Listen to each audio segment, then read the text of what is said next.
웨스트민스터 대요리문답 98문입니다. 어디에 도덕법이 요약되어 포함되어 있는가? 이 질문이고요. 답변은 이렇게 이야기합니다. 도덕법은 10계명에 요약되어 포함되어 있다. 이는 시내산에서 하나님의 음성으로 이르시고 두 석판에 친히 써두신 것으로 출애굽기 20장이 기록되어 있다. 첫 4계명에는 하나님에 대한 의무와 나머지 6계명에는 사람에 대한 의무가 포함되어 있다. 이렇게 말합니다. 지금까지 도덕법이 우리에게 필요하다라고 하는 이야기를 했지요. 이제는 도덕법이 어디에 요약되었는가 라고 하는 질문입니다. 도덕법은 10계명에 요약되어 포함되어 있다. 오늘 답변에서 그렇게 이야기하고 있지요. 10계명은 출애굽기와 신명기에 나오게 됩니다. 출애굽기 20장 1절에서 17절, 신명기 5장 6절에서 21절 사이에 나오게 되죠. 이 10계명은 특별합니다. 다른 모든 말씀은 하나님께서 사람의 손을 통해서 주신 말씀이지만 10계명은 하나님께서 직접 써주신 것이기 때문에 그렇죠. 출애굽기 34장 1절에 이렇게 말씀합니다. 여호와께서 모세에게 이르시되 너는 돌판 둘을 처음 것과 같이 다듬어 만들라. 내가 깨뜨린 처음 판에 있던 말을 내가 그 판에 쓰리니. 하나님이 직접 쓴 것입니다. 하나님께 친히 써주신 말씀은 10계명이 유일합니다. 10계명은 지금 우리에게도 중요한 말씀이지요. 구약의 성경이라고 우리와 상관없다고 생각해서는 안 됩니다. 지금도 여전히 우리에게 유효한 성경임을 잊어서는 안 됩니다. 여기에는 우상숭배나 살인과 같이 무겁게 느끼는 것도 있지만 안식일을 지키는 것과 간음, 도둑, 거짓말하지 말라는 말씀도 있죠. 우리가 일상에 자주 범하기 쉬운 것도 많이 있습니다. 오늘 우리가 10계명만 지켜도요, 우리의 삶과 이 사회는 많이 달라질 것입니다.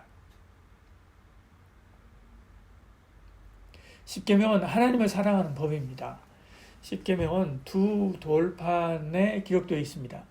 첫 번째 돌판은 하나님을 사랑하는 법이고요. 두 번째 돌판은 사람을 사랑하는 법입니다. 예수님은 이 둘을 하나님을 사랑하고 이웃을 사랑하라는 것으로 요약하지요. 둘을 분리해서는 안 됩니다. 이웃사랑은 하나님 사랑의 다른 방편이기도 하기 때문에 그렇죠.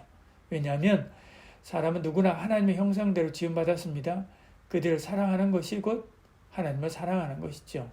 또한 하나님이 내 이웃을 내 몸처럼 사랑하라고 말씀했습니다. 이것은 하나님이 우리에게 주신 도덕적인 의무지요.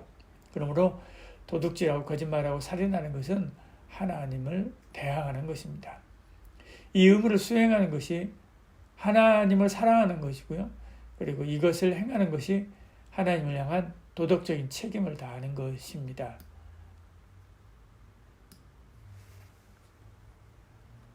십계명의 돌판에 기록된 것은 다 중요합니다. 우리는 살인이나 도둑질은 중요한 계명이고요. 거짓말하지 말라는 계명은 그렇지 않다고 생각할 수 있지만 그렇지 않습니다. 다 중요합니다. 우열을 따질 수가 없죠. 이 중에 하나라도 어기면 도덕법 전체를 어긴 것이 되기 때문에 그렇습니다. 야고보서 2장 10절 11절 이렇게 말씀합니다. 누구든지 온 율법을 지키다가 그 하나를 범하면 모두 범한 자가 되나니 간음하지 말라 하신 이가 또한 살인하지 말라 하셨은즉 내가 비록 간음하지 아니하여도 살인하면 율법은 범한 자가 되느니라 이렇게 말씀하죠. 그렇지만 논리적으로는 첫 번째 돌판의 계명이 중요합니다. 하나님을 향한 도덕적인 책임은 이웃을 향한 도덕적 의무의 기초가 되기 때문에 그렇죠. 그래서 주님은 가장 크고 첫째 되는 계명은 하나님을 사랑하는 첫 번째 돌판이라고 말씀하셨습니다. 마태복음 22장 37절 39절이에요. 예수께서 이르시되 내 마음을 다하고 목숨을 다하고 뜻을 다하여 내 주 하나님 사랑하라 하셨으니 이는 크고 이야기하죠. 첫째 되는 계명이요. 둘째도 그와 같으니 내 이웃을 너 자신과 같이 사랑하라 하셨으니 이렇게 말씀합니다. 언제나 그렇듯이 하나님 사랑이 결국 자기 사랑, 이웃 사랑이 기초가 되는 거죠. 요즘 낮은 자존감을 높여야 된다라고 말하면서 자기 사랑을 부추기는 시대입니다. 그러나 그것보다 더 중요한 것은 하나님을 사랑하는 것입니다. 이 기초가 없다면 곧 본래로 돌아오고 말지요. 십계명을 오해해서는 안 됩니다. 함무라비 법이나 단군신화에 나오는 8조 법금처럼 인간적인 법으로 분류해서는 안 되죠. 하나님의 법입니다. 이것은 모세가 만든 법이 아니고요. 하나님이 만든 법입니다. 이것은 유대인의 통치를 위한 법이 아니고요. 모든 세대의 인류를 위한 법입니다. 어떤 이들은 구약시대나 중요하지 신약시대에 별 중요하지 않다라고 생각하지요. 신약시대에는 더 진화된 사랑의 법이 있지 않느냐라고 말합니다. 그러나 그렇지 않습니다. 이 법은 영원히 중요합니다. 세상 끝날까지 변함없습니다. 다른 법에 따라 대체될 수 없는 대체 불가의 법이지요.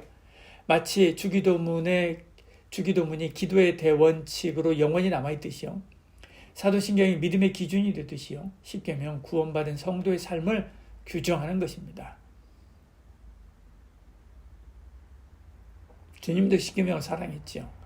율법서가 어느 계명이 크냐라고 질문했을 때 하나님을 사랑하고 이웃을 사랑하는 것이 가장 중요하다고 말씀하시면서 십계명을 요약해 주시지 않습니까?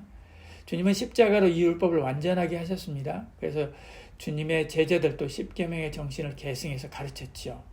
1계명은 디모데전서 2장 5절에, 2계명은 요한일서 5장 2절에, 3계명은 야고보서 5장 12절에, 4계명은 히브리서 4장 11절에, 5계명은 에베소 6장 1절에, 6계명은 로마서 1장 29절에, 7계명은 고린도전서 6장 18절에, 8계명은 에베소 4장 28절에, 9계명은 계시록 21장 7절에, 10계명은 에베소 5장 3절에 나타납니다.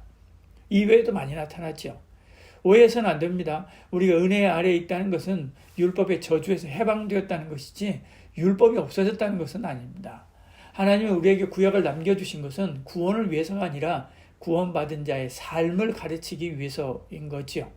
그러니까 우리도 이 십계명을 사랑하고요. 이 십계명을 따라 살아야 되는 것입니다. 십계명은 사랑입니다. 하나님은 사랑이라고 말씀했습니다. 그 사랑이 십계명을 통해서 나타났습니다. 율법을 우리가 죽지 않도록 가이드라인을 쳐주신 거지요. 그리고 주님의 율법을 이루심으로 우리를 살렸습니다. 그렇게 우리를 향한 하나님의 사랑을 확증했지요. 로마서 5장 8절에요. 우리가 아직 죄인 되었을 때에 그리스도께서 우리를 위하여 죽으심으로 하나님께서 우리에 대한 자기의 사랑을 확증하셨느니라 이렇게 말씀하죠. 그래서 예수를 믿는 우리도 하나님을 사랑하고 이웃을 사랑합니다. 구체적으로 어떻게 사랑하나요? 십계명으로 사랑하는 것입니다. 막연한 것이 아니지요. 십계명은 구체적인 사랑입니다. 그래서 기독교는 사랑의 종교입니다. 예수를 믿는 우리는 사랑의 사람이 되어야 되지요. 우리의 사랑은 십계명으로 나타나야 되는 것입니다. 기도하겠습니다. 사랑이 많으신 우리 하나님, 십계명의 말씀을 사랑하게 하여 주시옵소서. 기억하고 지키게 하여 주시옵소서.